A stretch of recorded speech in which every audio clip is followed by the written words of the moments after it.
بھٹی صاحب حرم میں موجود تھے, بہت سے سوالات اور کالز آ رہی تھیں ان کو, لیکن بھٹی صاحب کو صبر کا مظاہرہ کرنا پڑا. بھٹی صاحب وہ ذرا بتا دیجئے, پھر مجھے آگے جانا ہے. ہوتا یہ ہے کہ ایک سائل سوال کرتا ہے, اس کے سوال کے جواب کے ساتھ ساتھ اس کی رہنمائی بھی کر دی جاتی ہے کہ یہ چیز آپ کے لیے بہتر ہے.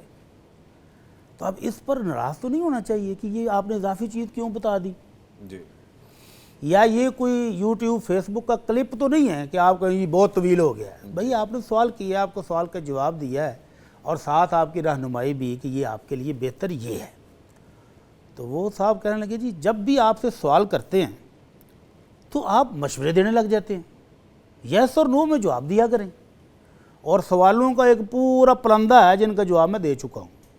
یعنی اگر ان کا وہ سٹیٹس کھول کے دیکھیں تو لائن لگی ہوئی ہے ان کے سوالوں کی اور جوابات کی, اور ہر سوال کو اگر چند منٹ گزر گئے ہیں تو آگے کویسچن مارک آ جاتا ہے, جب ابھی تک جواب نہیں دیا. یعنی ہر بندہ سمجھتا ہے کہ میرا سوال جب گیا ہے تو بھٹی صاحب فارغ ہی بیٹھے ہوئے ہیں, میرے لیے ہی بیٹھے ہوئے ہیں, جواب کیوں نہیں آیا ابھی تک.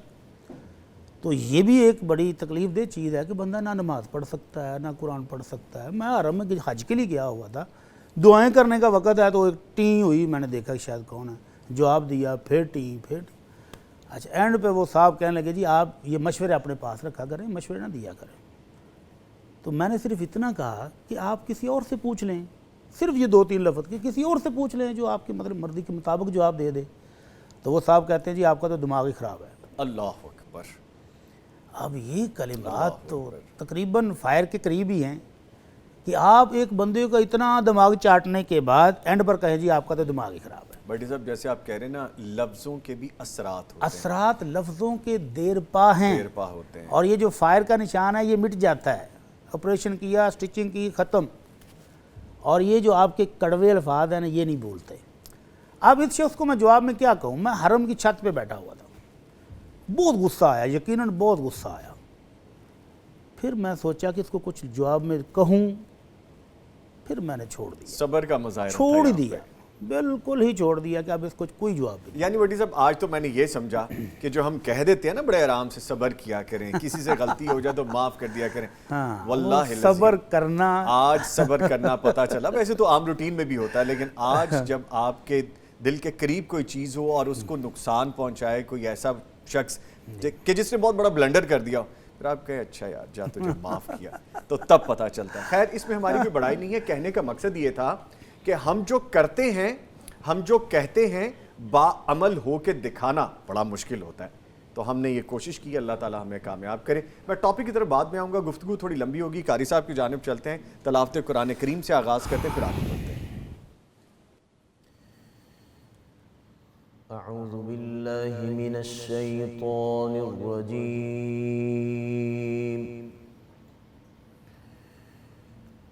بسم اللہ الرحمن الرحیم. قل لعبادی الذین آمنوا يقيموا الصلاة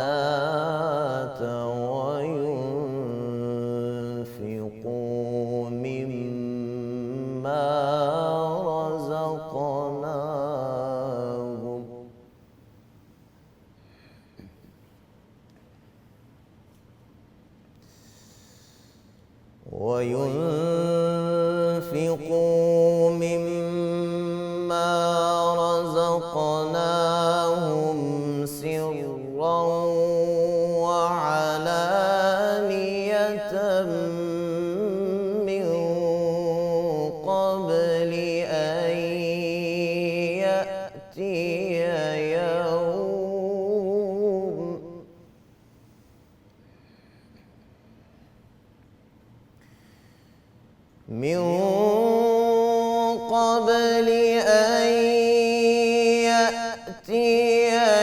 يوم لا بيع فيه ولا خلال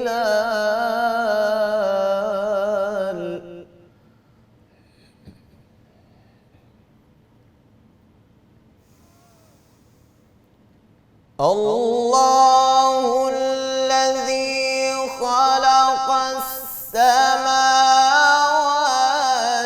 والأرض وأنزل من السماء ماء فأخرج به من الثمرات رزقا لكم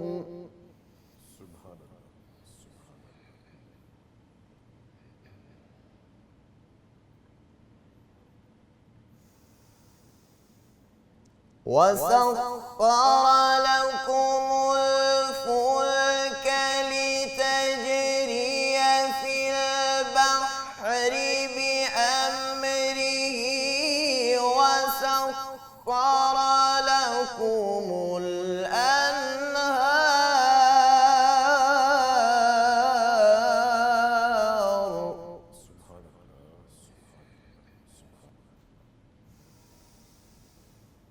وسخر لكم الأنهار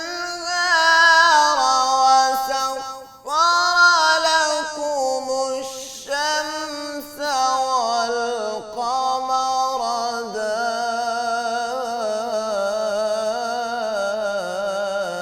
دائبين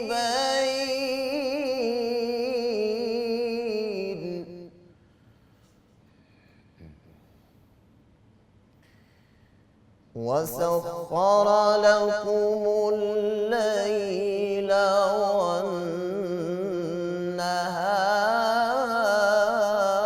والنهار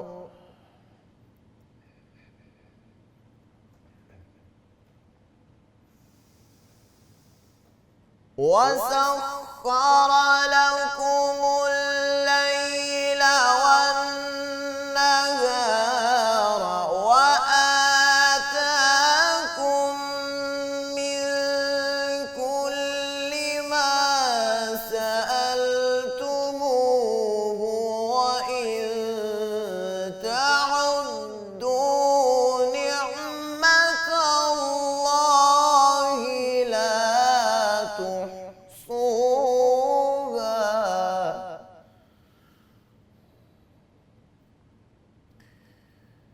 وإن تعدوا نعمة الله لا تحصوها إن الإنسان لظلوم كفار